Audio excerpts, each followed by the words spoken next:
What a surprise. நீங்க 2 பேரும் வருவீங்கன்னு நான் எதிர்பார்க்கவே இல்ல. வர விஷயத்த எனக்கு ஒரு ஃபோன் பண்ணி இன்ஃபார்ம் பண்ணிருக்கலாம்ல.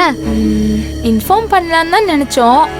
ஆனா போன் செவந்தி மேடம் கிட்ட இருக்குமா இல்ல உன்கிட்ட இருக்குமான்னு தெரியாதுல்ல. இன்னைக்கு லீவுங்கிறதுனால நீ எப்படியும் வீட்ல தானே இருப்ப. அதனாலதான் உன்னை நேர்ல பார்த்து என் பர்த்டேக்கு இன்வைட் பண்ணலான்னு வந்திருக்கோம். ஐயோ ஆமால, எனக்கு உன் பர்த்டே இல்ல. ஐயோ sorry sorry sorry, so sorry, நான் மறந்தே போயிட்டேன். ஏய், எதுக்குடா இப்ப இத்தனை சாரி சொல்ற? அதான் நான் உனக்கு ஞாபகப்படுத்திட்டேன்ல. இன்னைக்கு நைட்டு என்னோட பர்த்டேக்கு நம்மளோட ஃப்ரெண்ட்ஸு, என் அண்ணனோட ஃப்ரெண்ட்ஸு எல்லாரும் சேர்ந்து செலிப்ரேட் பண்ண போறோம். அதுல என்னோட பெஸ்ட் ஃப்ரெண்ட் நீயும் வந்து கலந்துக்கணும். வருவல்ல? இது என்னடி கேள்வி?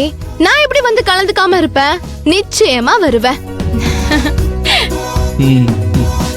ஓஹோ, பர்த்டேக்காக தான் இவளை இன்வைட் பண்ண வந்திருக்காங்களா?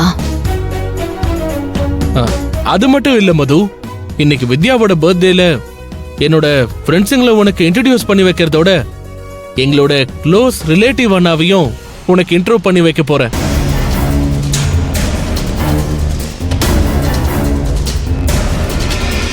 க்ளோஸ் ரிலேட்டிவா?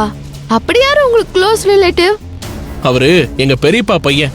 ரொம்ப வருஷத்துக்கு அப்புறம் நேத்து தான் எங்களை பார்க்க வந்திருக்காரு. இன்னும் கொஞ்ச நாளைக்கு எங்க வீட்டுல எங்க கூட தான் இருப்பாரு. ஆமா மது, அந்த அண்ணா செம்ம இன்ட்ரெஸ்டிங்கான கேரக்டர். என்னோட பர்த்டே ஃபங்க்ஷன்ல நீ அவரை பார்க்க தானே போற. எனக்கு பிடிச்ச மாதிரியே உனக்கும் அவரை ரொம்ப பிடிச்சிரும். நீ சொல்றப்பவே என்னால புரிஞ்சுக்க முடியுதுடி அவர் எவ்வளவு நல்லவரா இருப்பாருன்னு.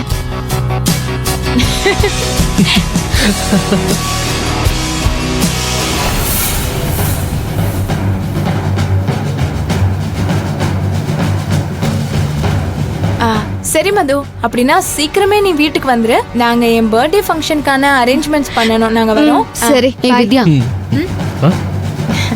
சொல்லுங்க மேடம். மதுவோட அம்மா நான் இருக்கேன், இவளோட தாத்தா பாட்டி எல்லாரும் இருக்காங்க. இவளை உன்னுடைய பர்த்டேக்கு இன்வைட் பண்றதுக்கு முன்னாடி எங்க கிட்ட நீ பெர்மிஷன் கேட்கணுமா இல்லையா? நானும் மதுவும் எந்த அளவுக்கு க்ளோஸ் ஃப்ரெண்ட்ஸ்னு உங்களுக்கே தெரியும்ல மேடம். நான் என் பர்த்டே ஃபங்க்ஷனுக்கு மதுவை கூப்பிடுறப்ப நீங்க வேண்டான்னு மறுப்பு சொல்லவா போறீங்க? அதுவும் நான் மது கிட்ட சொன்னத நீங்க கேட்டுட்டு தானே இருந்தீங்க. நீ சொன்னதை கேட்டுக்கிட்டு இருந்தா நாங்க இவ்வளவு உன் பிறந்த நாளைக்கு அனுப்பிடுவோமா? பெரியவங்க கிட்ட அனுமதி வாங்கணுங்கிற இங்கிதமே இல்லையே உனக்கு. பாட்டி, இப்ப எதுக்கு என் ஃப்ரெண்ட்ஸுங்க கிட்ட இப்படி பேசிட்டு இருக்கீங்க? ஏய், இவங்களுக்கு வக்காலத்து வாங்கிக்கிட்டு பேசுன இந்த கம்பாலேயே உன்னை சாத்திடுவேன் பாத்துக்கோ. சாத்துவீங்க சாத்துவீங்க. என் ஃப்ரெண்டோட பர்த்டேக்கு நான் போக தான் செய்வேன். மது, உனக்கு நாளையில இருந்து ஸ்கூல்ல மிட்டம் டெஸ்ட் ஸ்டார்ட் ஆகுது. அது உனக்கு மறந்து போச்சா? அதுக்கு கவனம் செலுத்தி படிக்க வேண்டாம்? நானும் மது கூட தான் மேடம் படிக்கிறேன். எனக்கும் தான் டெஸ்ட் இருக்கு. என் பர்த்டேவை செலிப்ரேட் பண்ணிட்டு அதுக்கப்புறமா நாங்க படிக்க ஆரம்பிச்சிடுவோம் மேடம். நீங்க எப்படி படிக்கிறீங்கன்னு எனக்கு நல்லாவே தெரியும் வித்யா. உனக்கும் நான் சொல்றது என்ன தெரியுமா?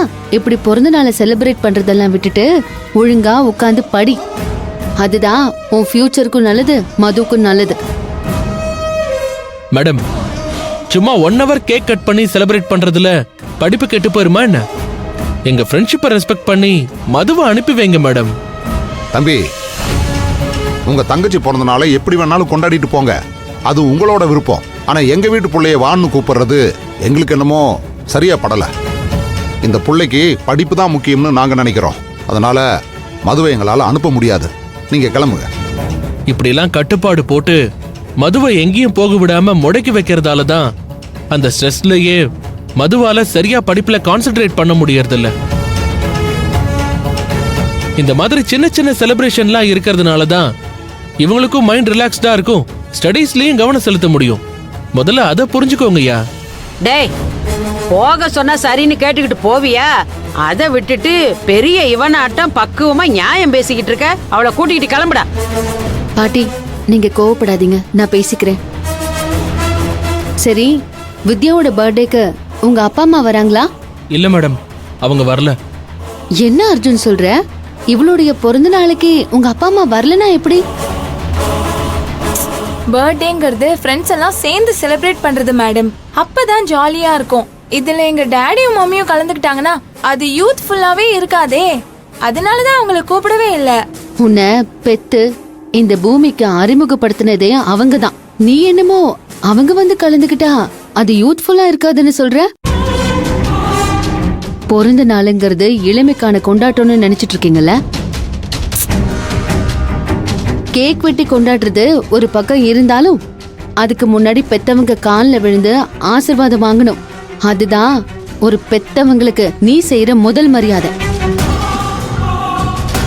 அப்படி நீ ஆசீர்வாதம் வாங்கினா உன் அப்பா அம்மா எவ்வளவு சந்தோஷப்படுவாங்கன்னு தெரியுமா? அதெல்லாம் எங்க அப்பா அம்மா விரும்ப மாட்டாங்க மேடம். பர்த்டேக்காக அப்ராட்ல இருந்து என் டாடி மம்மிய வர வச்சு அவங்க காலில் விழுந்து ஆசீர்வாதம் வாங்குறதெல்லாம் கிரிஞ்சா இருக்கும் மேடம். தப்பா எடுத்துக்காதீங்க, எனக்கு சிரிப்பு தான் வருது. அப்பா அம்மா கிட்ட ஆசீர்வாதம் வாங்குறது உனக்கு கிரிஞ்சா இருக்கா?